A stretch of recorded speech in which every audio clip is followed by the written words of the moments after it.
वरना आपके पढ़े लिखे होने का कोई मतलब नहीं है। पढ़े लिखे होने का कोई मतलब नहीं है। शिक्षित व्यक्ति जो है से गोबर की पूजा करता है। तो इसलिए मैं आज विशेष बोलने का दिन नहीं है। मैं जो मुख्य चीजें हैं कि श्रद्धांजलि के नाम पर, मरे हुए व्यक्ति के नाम पर क्या करना चाहिए, क्या नहीं करना चाहिए, वो मैं बता रहा था। मैं अंत में यही कहूंगा कि जब किसी व्यक्ति की मृत्यु हो जाती है तो उसको आदर पूर्वक जीवन का सत्य मान करके उसको जो साधन अवेलेबल हो, जलाने का, दफनाने का, पानी में बहाने का इस्तेमाल करिए। मुख में आग मत दीजिए, मुखाग्नि मत दीजिए, चिता में आग दीजिए। और 10 दिन इंतजार करने की कोई जरूरत नहीं है। 3 दिन, तीसरा दिन में उनका श्रद्धांजलि कीजिए। क्योंकि आज के समय में आदमी इतना व्यस्त है, इतना व्यस्तता है, इतना काम है कि 10 दिन एक काम के लिए किसी के पास समय नहीं है। वो तो मजबूरी में, वो ब्राह्मणी व्यवस्था है जो उसके दिमाग में एक डर पैदा करता है कि 10 दिन 10वां नहीं करेंगे, 11 दिन के बाद ब्रह्मभोज नहीं करेंगे, 13वां दिन 13वीं नहीं करेंगे तो हमारे ऊपर भूत सवार हो जाएगा, मरा हुआ प्राणी हम में समा जाएगा और बर्बादी करेगा। तो इसलिए जब कोई व्यक्ति मरता है तो तीसरा दिन उसको श्रद्धांजलि कीजिए, ज्यादा से ज्यादा 7वां दिन, 8वां दिन मत बढ़िए, 10वां दिन, 10 दिन की इंतजार करने की जरूरत नहीं है। और जहां तक दान की बात है तो मरे हुए व्यक्ति के नाम पर, उसके सुख के नाम पर, जैसे ब्राह्मण कहते हैं कि गाय दान करो तुम्हारा बाप दूध पिएगा या बैतरणी नदी को पार करेगा, ऐसा नहीं करना चाहिए। मरे हुए व्यक्ति के नाम पर अगर दान ही करना है, आप सक्षम व्यक्ति हैं तो आपके पास पैसा है तो आप कुछ ऐसा काम करिए कि समाज में जो गरीब आदमी है उनको फायदा हो। आप स्कूल बनवा दीजिए, आप हॉस्टल बनवा दीजिए, आप पुस्तकालय बनवा दीजिए। अगर कुछ नहीं है तो उनके नाम पर एक पेड़ लगा दीजिए। लेकिन उनके नाम पर किया गया दान उसको ही उपभोग में आता है जिसको आप देते हैं, वो मृतक प्राणी को कुछ नहीं मिलता है। तो इसलिए हमें परंपराओं को देखना पड़ेगा। जब हम अपने आप को विकसित मानते हैं, हम शिक्षित मानते हैं, तो इन सारी चीजों को जो ब्राह्मणी व्यवस्था में पढ़ करके हम मरे हुए व्यक्ति के नाम पर नाना प्रकार के कर्मकांड करते हैं, उसको छोड़ करके हम बुद्धिवादी विचार में आए, बुद्ध के विचारधारा पर चले। आज देखिए कितना अच्छा माहौल लग रहा है कि समझ में आई कि श्रद्धांजलि सभा क्या है और श्रद्धांजलि सभा ही हम लोगों को क्यों करनी चाहिए, पुरानी व्यवस्था को क्यों नहीं बदलनी चाहिए। बिल्कुल कुछ नहीं दे सकते, जो देना था पहले दे चुका, अब हम कुछ नहीं दे सकते। लेकिन व्यवस्थाएं कुछ ऐसी समाज ने बनाया जिसके चलते आज बहुत सारी चीजें होता। लेकिन हम काफी गर्व महसूस कर रहे हैं कि इनके दोनों दामाद, दोनों बेटी काफी शिक्षित, काफी विद्वान हैं, जो इन श्रद्धांजलि सभा में उपस्थित हम सभी लोगों को भी ज्ञान भी देने का काम कर रहे हैं कि हम अपने जीवन में आने वाला समय में अगर ऐसा मौका मिलता है तो हमें भी इसी तरह से करना चाहिए। अब इसके भला और समाज का कल्याण हो रहा है कि नहीं? यदि समाज का कल्याण, समाज का भला और जिनको आप दे रहे हैं अगर उनको हो रहा है तो फिर आप दान करिए। तो ये सब बहुत बड़ी बात कि आज इस तंगे खुद में जो आयोजन है उनको हटा करके वैसे पुरानी व्यवस्था में बदलाव आया है और शिक्षण सामग्री का दान किया जा रहा है, जो निश्चित रूप से जिनको यह दान दिया जाएगा वो पढ़ेंगे, लिखेंगे, उससे उनका कुछ जीवन में बदलाव आएगा। तो वही बाबा साहब और भगवान बुद्ध की विचारधाराएं यहाँ आया, जो दान उन्हीं को देना चाहिए जो समाज का कल्याण हो, जिनका खुद का कल्याण हो, दान उनको देना चाहिए। अर्थात दान सुपात्र व्यक्ति को देना चाहिए कुपात्र व्यक्ति को नहीं, दान कोई विशेष जाति को नहीं होनी चाहिए, जो उसके लायक हो, जिसकी जो विकलांग हो, जो असहाय हो, उनको दान दिया जाता है।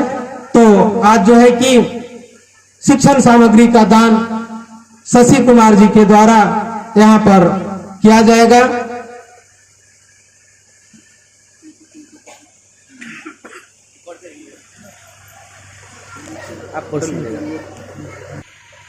इसी गांव के कुछ बच्चे हैं जिनका नाम इस प्रकार के हैं। वो अनीता कुमारी आएगी। तो आज के दिन मैं फिर से एक बार दिवंगत हमारे पूज्य ससुर जी को नमन करता हूं और परम पूज्य बाबा साहब आम्बेडकर और भगवान बुद्ध को नमन करता हूं और उम्मीद करता हूं कि हम लोग जो परिवर्तनकारी कार्य कर रहे हैं, जो हमारी संस्था द्वारा एक मार्ग दिया जा रहा है, उस पर हमारा समाज चले, क्योंकि उससे हमारे ही फायदा है, हमारे समाज को फायदा है। अगर हम समाज के धन को बचाएंगे तो हमारे विकास में लगेगा, हमारी शिक्षा में लगेगा, हमारी प्रगति में लगेगी। मैं इन्हीं शब्दों के साथ अपने बात को समाप्त करता हूँ। जय भीम, नमो बुद्धा। साधु साधु साधु। अभी हम डॉक्टर विजय कुमार त्रिश्रन साहब के द्वारा श्रद्धांजलि सभा के बारे में जो है कि महत्वपूर्ण बातें हम लोग सुन रहे थे। इनकी बातों से सारी बातें समझ में आई कि श्रद्धांजलि सभा क्या है और श्रद्धांजलि सभा ही हम लोगों को क्यों करनी चाहिए, पुरानी व्यवस्था को क्यों नहीं बदलनी चाहिए। बिल्कुल कुछ नहीं दे सकते, जो देना था पहले दे चुका, अब हम कुछ नहीं दे सकते। लेकिन व्यवस्थाएं कुछ ऐसी समाज ने बनाया जिसके चलते आज बहुत सारी चीजें होता, लेकिन हम काफी गर्व महसूस कर रहे हैं कि इनके दोनों दामाद, दोनों बेटी काफी शिक्षित, काफी विद्वान हैं, जो पूरा इन श्रद्धांजलि सभा में उपस्थित हम सभी लोगों को भी ज्ञान भी देने का काम कर रहे हैं कि हम अपने जीवन में आने वाला समय में अगर ऐसा मौका मिलता है तो हमें भी इसी तरह से करना चाहिए। अब इसके भला और समाज का कल्याण हो रहा है कि नहीं? यदि समाज का कल्याण, समाज का भला और जिनको आप दे रहे हैं अगर उनको हो रहा है तो फिर आप दान करिए। तो ये सब बहुत बड़ी बात कि आज इस तंगे खुर्द में जो आयोजन है उनको हटा करके वैसे पूरा हम मरे हुए व्यक्ति के नाम पर नाना प्रकार के कर्मकांड करते हैं, उसको छोड़ करके हम बुद्धिवादी विचार में आए, बुद्ध के विचारधारा पर चले। आज देखिए कितना अच्छा माहौल लग रहा है कि दो बड़े बड़े महापुरुष हैं, उनके साथ इनकी तस्वीर लगी हुई है। हम सब इनके ऊपर श्रद्धा सुमन अर्पित कर रहे हैं। पहन करके रहते थे, अब कोट टाई पहन करके रह रहे हैं। तो परंपराओं को भी बदलिए, क्योंकि ब्राह्मणी विधि से भोज दसवां में दुख और बढ़ता है। 10 दिन घर का माहौल एकदम गमगीन रहता है।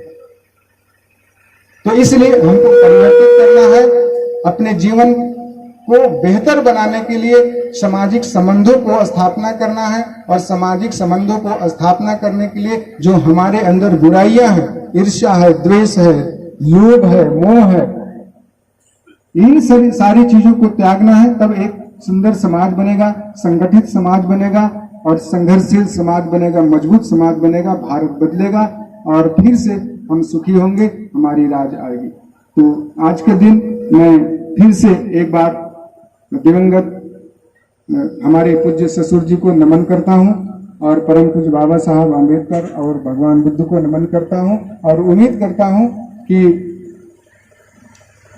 हम लोग जो परिवर्तनकारी कार्य कर रहे हैं, जो हमारी संस्था द्वारा एक मार्ग दिया जा रहा है, उस पर हमारा समाज चले, क्योंकि उससे हमारे ही फायदा है, हमारे समाज को फायदा है। अगर हम समाज के धन को बचाएंगे तो हमारे विकास में लगेगा, हमारी शिक्षा में लगेगा, हमारी प्रगति में लगेगी। मैं इन्हीं शब्दों के साथ अपनी बात को समाप्त करता हूँ। जय भीम, नमो बुद्धाय।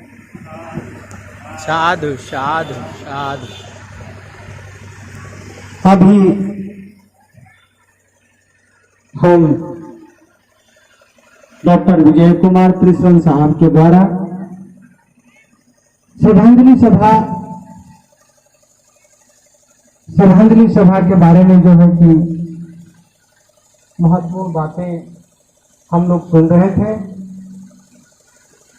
इनकी बातों से सारी बातें समझ में आई कि श्रद्धांजलि सभा क्या है और श्रद्धांजलि सभा ही हम लोगों को क्यों करनी चाहिए, पुरानी व्यवस्था को क्यों नहीं बदलनी चाहिए। बिल्कुल कुछ नहीं दे सकते, जो देना था पहले दे चुका, अब हम कुछ नहीं दे सकते।